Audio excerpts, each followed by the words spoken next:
पढ़ाई इतना दिलचस्प चीज़ होता है ना कि आपको 1 घंटे का क्लास कब खत्म हो जाएगा पता ही नहीं चलेगा, बशर्ते टीचर्स उस माहौल में देखा हो। देखिए पढ़ाई की 2 चीज़ें होती है, एक टीचर जो होता है ना वो तो पढ़ लिया, उसका लेवल बहुत ऊपर है, और जो स्टूडेंट है ना वो तो अभी शुरुआत कर रहा है तो उसका लेवल बहुत नीचे है। बड़ा अंतर होता है ना ये 2 चीज़ों में समन्वय बनाना, जैसे सुई में धागा डालना, दोनों को एक लाइनर होना जरूरी है तो ही जाएगा।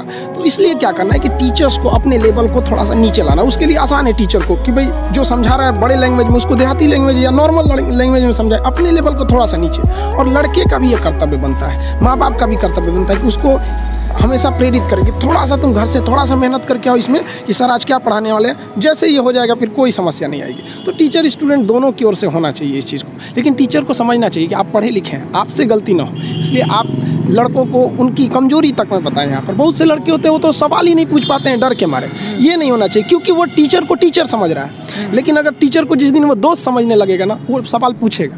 और अगर वो सवाल नहीं पूछ रहा है तो आप क्या कर रहे हैं, 130 करोड़ जनसंख्या में आप एक मानव संसाधन को खराब कर रहे हैं अपने विद्यालय में बैठा के। वो सवाल नहीं पूछा तो क्या करें।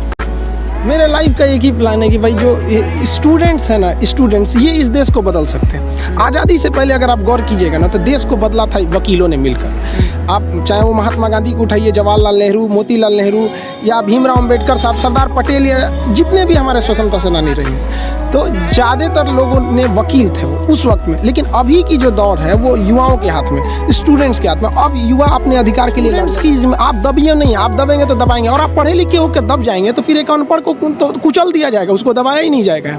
तो अब स्टूडेंट्स जाग गया है, अब स्टूडेंट्स को कोई नहीं रोक सकता। आगे वाले देश का भविष्य वही है। और हमारे कलाम साहब ने भी कहा था कि किसी देश का भविष्य किसी कॉलेज के अंतिम बेंच पर बैठा हुआ विद्यार्थी के देख कर